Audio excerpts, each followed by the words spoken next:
really delighted to have spent one time with you before and today with you for a shorter period. This program that you've developed for Women's Excellence is really dynamite. I wish I had had it, and you'll see that I needed it, but didn't have it. So when I came to speak the first time, I talked about accidentally becoming an entrepreneur. I accidentally became a leader, and I accidentally got confident. I mean, there was really no roadmap for me, no mentor, no nothing. I mean, I just sort of did it just out of just drive, will, and probably just dumb luck sometimes. So when I looked over some of the slides that you all were, and what topics you were going to talk to today, I thought about talking to you about confidence and my road to developing confidence. And when I was young, my mother went to parent-teacher conferences, and the teachers told her that I knew the answers, and I wouldn't answer any of the questions unless directly called on. And the reason was I was uncertain, I didn't want to be wrong in front of anyone. And so that sort of shyness kept me from standing out, from being confident. But because I'm here today, and because I've done many of the things I've done, I'm pretty certain I've developed a lot of confidence. And so I thought, wow, how'd you get there? So the first thing I had to do before I prepared my talk was to look up the definition of confidence. Because when Tommy asked me to talk, I thought, well, they don't want to hear the same stories I told last time, so hopefully I've got some new ones this time. So Webster defines confidence this way: a feeling or consciousness of one's power or of reliance on one's circumstances, faith or belief that one will act in a right, proper, or effective way, the quality or state of being certain, a relation of trust, a reliance on another's discretion, support especially in a legislative body, a communication made in confidence. So historically looking back, I thought, okay, the very first meaning that Webster gives us must obviously be the most important. So I thought, okay, reliance on my own power or my circumstance. Where'd that come from? And the first thing that I thought about was knowledge is power.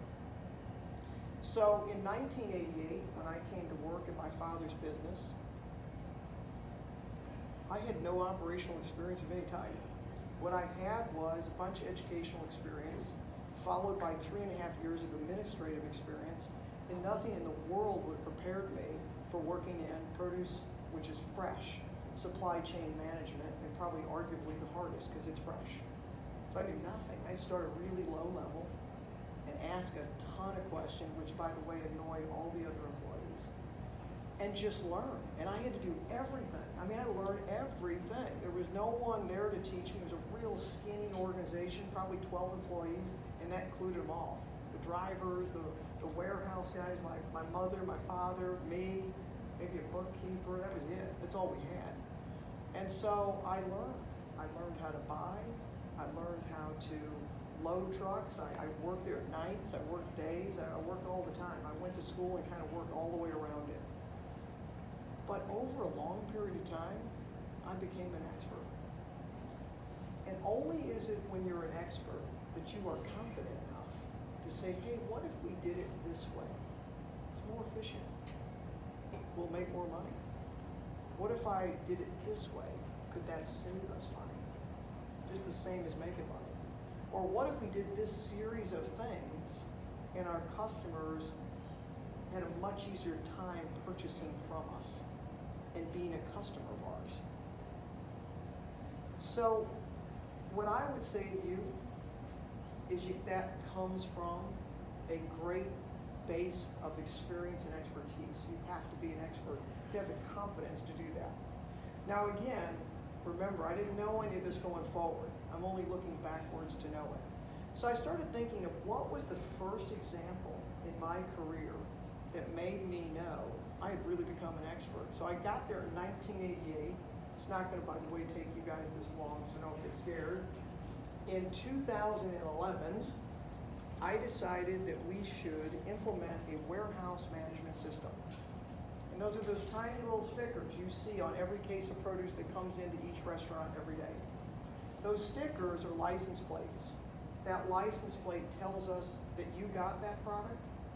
It also tells us who we bought it from, and it will trace it all the way back to the field.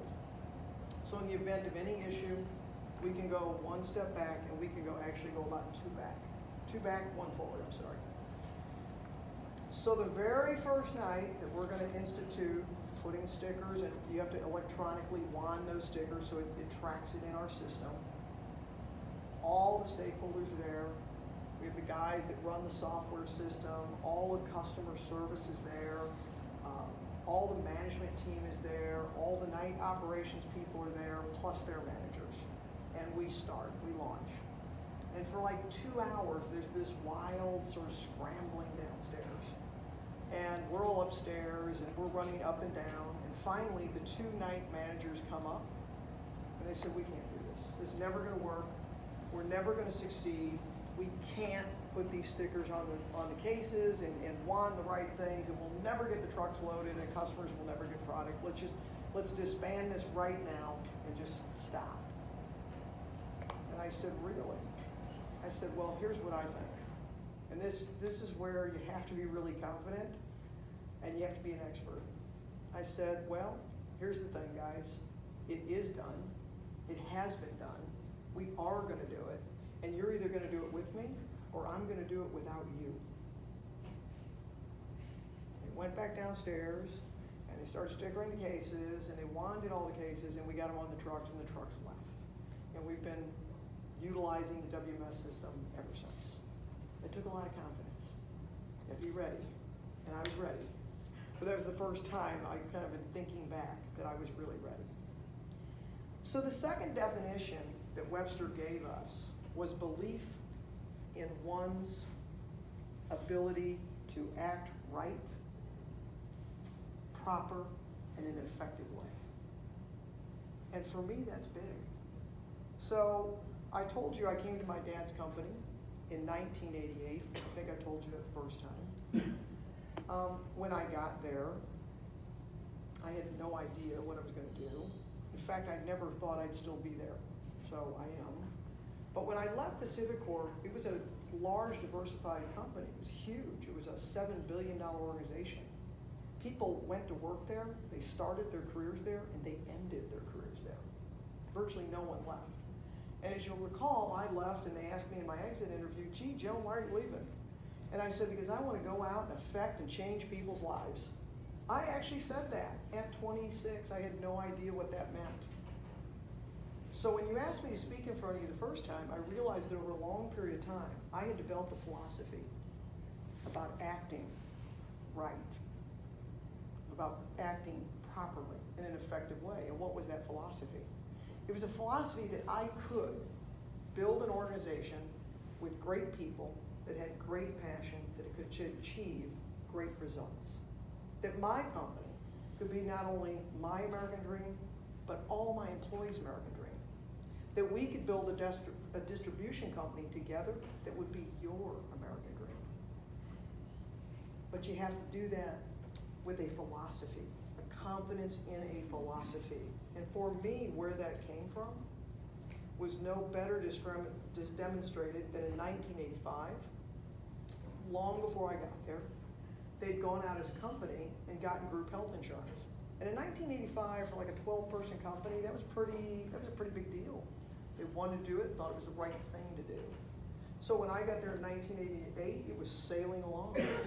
But somewhere in the 90s, we started to have people that stayed, and they had partners and wives and husbands and children, and all of a sudden, their cost of paying for those folks was really escalating.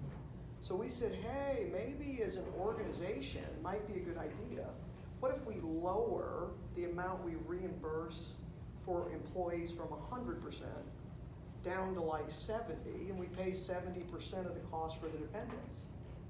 We have continued to do that today, despite really escalating cost. And why do we do that? Because it's part of this. It's part of the confidence that that philosophy will withstand the test of time. We have to be for families, and today that's considered a really rich plan to pay for dependents and employees, but we do, because it's the foundation of our philosophy. The third meaning that Webster gave us is the most difficult one for me. I think it might be for anyone, but maybe you all are better than me, and I hope you are. It's the quality or state of being certain. So wow, I've never really been 100% certain. And in fact, if you remember from the last time I told my story, I've jumped into some big things and thought, wow, I didn't realize the water was quite that deep.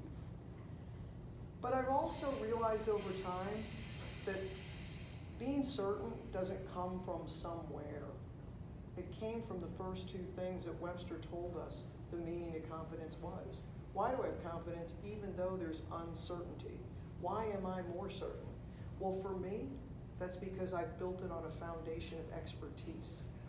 I'm guided by my philosophy. And then I got three other things. I got gut, feeling, instinct, and mind. And I go on them, but they're guided by the foundation of those first two things. It's tough to develop, but you all have developed it and will develop it. It's important. The last thing Webster talks about is a relation of trust. And now I realize after many years of leading an organization since 2001 how important it is. None of my employees would follow me, and we couldn't be a great team if we didn't have enormous trust in each other. We have to have the confidence to know how I'm going to act. They have to have the confidence, I have to have the confidence if I know how they're going to act. How do you trust someone, as an example, to be in the front of your restaurants greeting people if you don't know how they're going to act, if you don't have confidence? How do you trust cooks to cook everything according to whatever your recipes are if you don't trust them? That they are experts in that field, that you all have a philosophy of what that customer experience is going to be. We're the same way. I told you the last time, and I say it again, it's easier to trust people that you know. It's a lot harder to trust people that you don't know and have confidence in them. But I'll tell you this, you know you've arrived and you are confident when you'll get people who don't know everything, who don't know you, who may not know your exact plan, and yet they follow. And the two greatest examples I have of that are when we did build our building. Remember, we went 3 times, not once, not twice, 3 times to the bank and the government and said, hey, we need more money to fund our dream. And they gave it to us. Why? Confidence. Without it, we could have never made it. But more importantly, 2 personal examples. We had 2 gentlemen that had their own businesses. We contracted with them. They knew us sort of, it was all good, but we had a relationship, but it wasn't like they worked there. And we said to them, hey, put that on hold. We want your company to now have 1 single customer for 2.5 years while we go through the planning, the construction, and the post-construction cycle, which took 2.5 years. It took almost 3 actually, and work exclusively for us. It's a lot of trust. Their own businesses could have failed. They could have lost all their other clients, all kinds of things that happened. They were small companies, but they followed us, and I believe it was confidence. I did not come to confident in any straight or paved way. I hope you all will get there much quicker than I did. I also did not realize it was going to be important. I just thought I was doing stuff. It was very, very neat to get to come in front of you one more time. I wish I was sitting in this audience all the time when I come here, because it's a great group and this is a really great forum your company has for you. So if anyone has any other questions, I'd be happy to answer. It doesn't even have to be about these particular things. I'm always available and will always want to mentor anyone that would like my advice on any part of what I've done or what I could help them do. So thank you again.